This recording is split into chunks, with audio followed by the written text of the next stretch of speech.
Hi there, this is Lisa Klein, and welcome to the first edition of The Curve with Lisa Klein. And my guest today is Dr. Michael Radkowsky, who is a clinical psychologist who's been in practice for over 25 years. And he works with couples and individual people. And he also writes an advice column for The Blade. And I've had the pleasure of knowing Michael for 20 years now, even though he and I look no different than we did the first time we met, right, Michael? That's right. Well, we We met when haven't aged a day. were we 15 when we met? We were 15 actually. We were very precocious young people. Yes, I've been in practice since I was 10 years old. Exactly.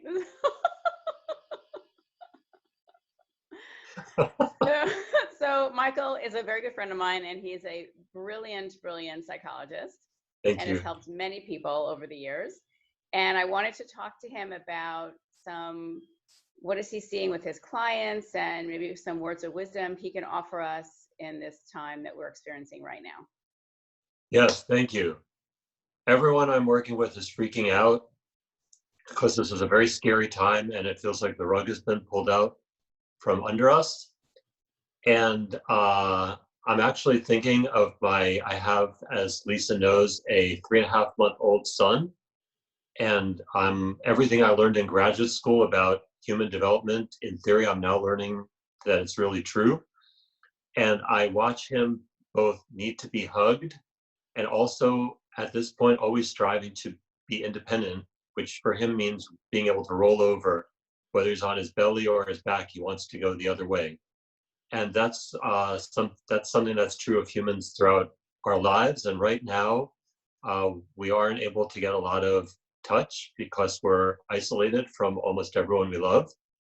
And also, we've lost our independence, and to a large extent because we can't go anywhere, and everything we took for granted our whole lives is suddenly, I hope temporarily, gone.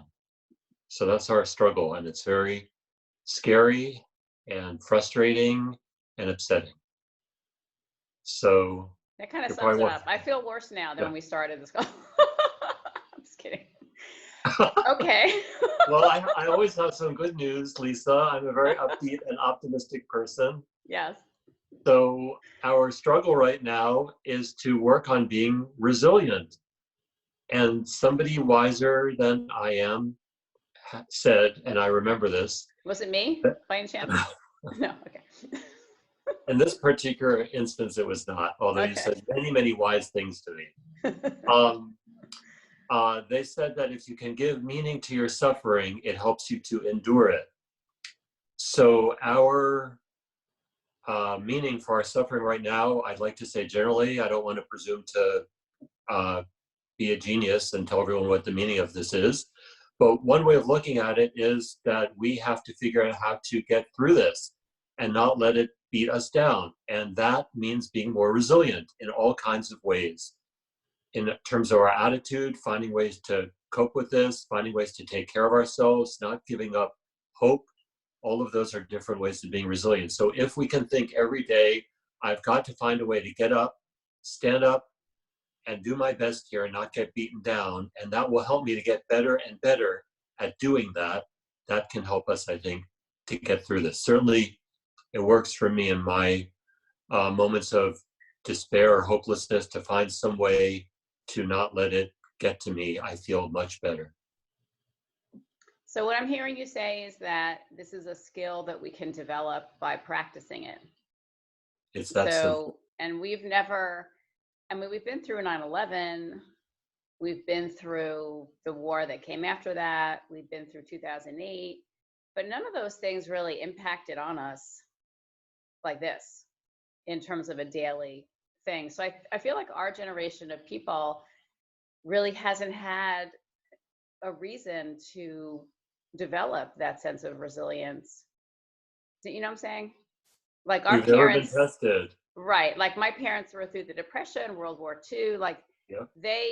my parents are like, okay, here we go. They're not happy about it, but they're okay. They have a lot of resilience. Yeah. Whereas I think us, we're, as you said, we're kind of freaking out. So Yes. can you speak more on that about what are some things, like if everybody does them on a daily basis, like you're saying, get up and feel like you have some purpose, like how are some practical ways for people to do that? Well, first, I want to say a little bit about what you just said. I agree with you. I have often thought of previous generations of my ancestors and thought about all of the struggles and miseries and hardships they had to contend with. And I thought I was born very, very fortunate. And I was just going to be able to skate through, I hoped, an uneventful life compared to what previous generations had endured. And you know what? This is a lot better than what previous generations endured. We're safe in our homes for the most part. You know, we can get food to eat. We just have to not go out. We're cut off from people, although many of us sadly are not working and struggling with that. I think we're still not facing the worst compared to what some previous generations have experienced. So even there, that is a start to tell ourselves that other people have gone through much worse. That doesn't make it easy, but it can give us some perspective. So then your question is, what can we do to help us be more resilient? Is just keep getting up, keep getting out of bed, putting one foot in front of the other, not letting ourselves get flattened by this, and finding a way to be optimistic, if we can be, to help other people, to think what we can do in this predicament right now. It might mean taking a few minutes to just focus on your breathing, or looking around at all of the different objects in your room and paying attention to them, to take yourself out of worrying about the future and being more in the present. Mm-hmm. It might mean finding a way, some way to exercise. If you feel safe enough to go outside with a mask, taking a walk as long as you stay away from other people. It can mean finding a way to be kind to others, checking in on neighbors or elderly relatives or not so elderly How are your parents doing, relatives. by the way? They're doing fine. For those of you who are listening, my father's in his 90s and my mother's in her 80s, and luckily they're living independently, and my sister's there to help them, so they're learning to have groceries delivered and Your things like sister that. came down from New York. That's good. Yeah. Okay, good. And she escaped New York.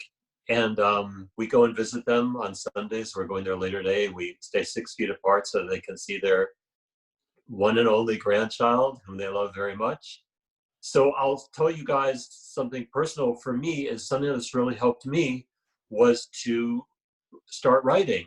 Because when I write, I have a blog on my website, and I have a column I'm honored to have a column in the Washington Blade. When I write, I feel like I can maybe help some other people have some ways of coping with this. And whenever I sit down to do that, I feel a lot less helpless.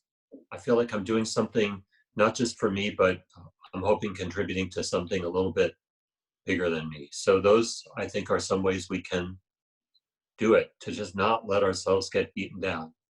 And remind ourselves that every time we do that, we get better at doing it. What were you going to say? I felt that way when I did the videos, because we did some processing videos, and you feel like, I don't know, when you help people, it kind of makes you feel better in general. It kind of takes the focus off of you, even for a few minutes.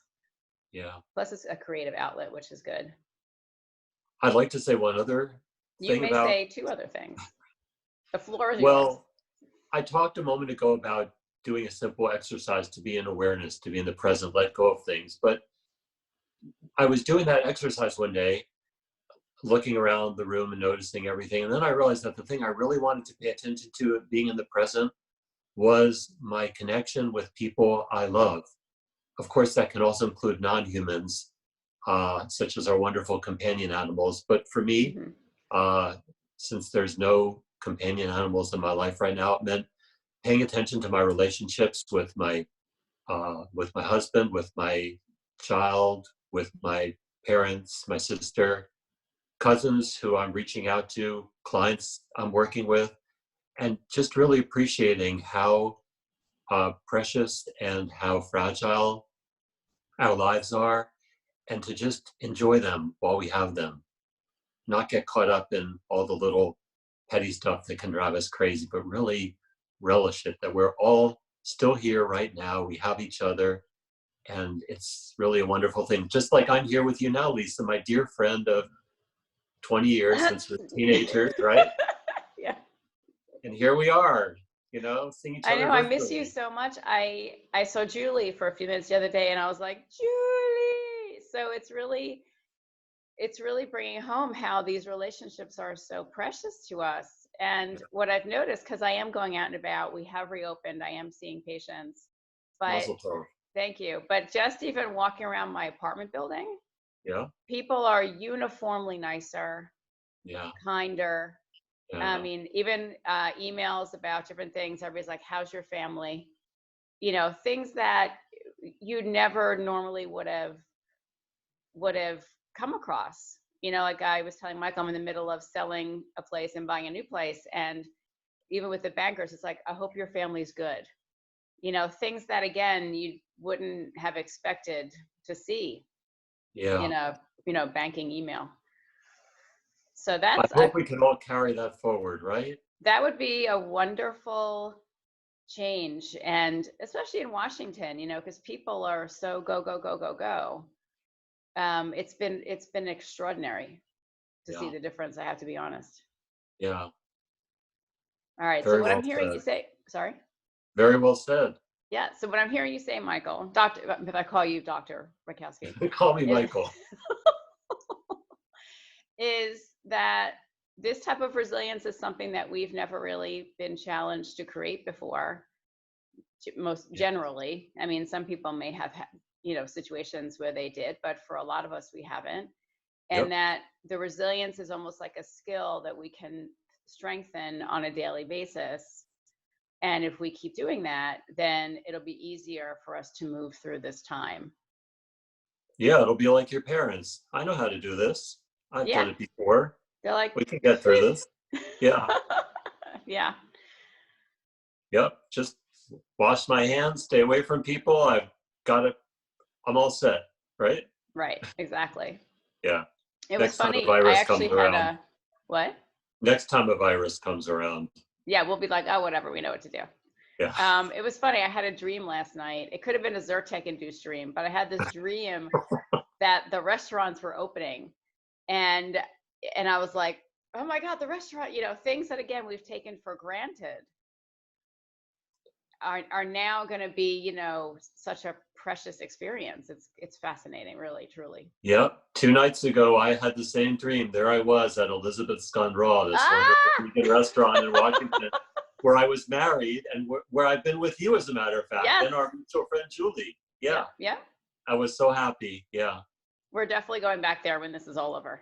Yep. Hope we get there soon. Yeah. Me too.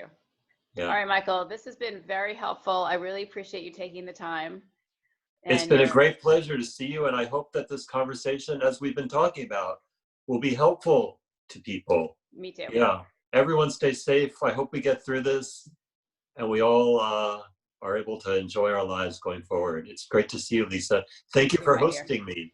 Oh, Okay? thank you for being the first guest on my pilot TV show. I'm honored.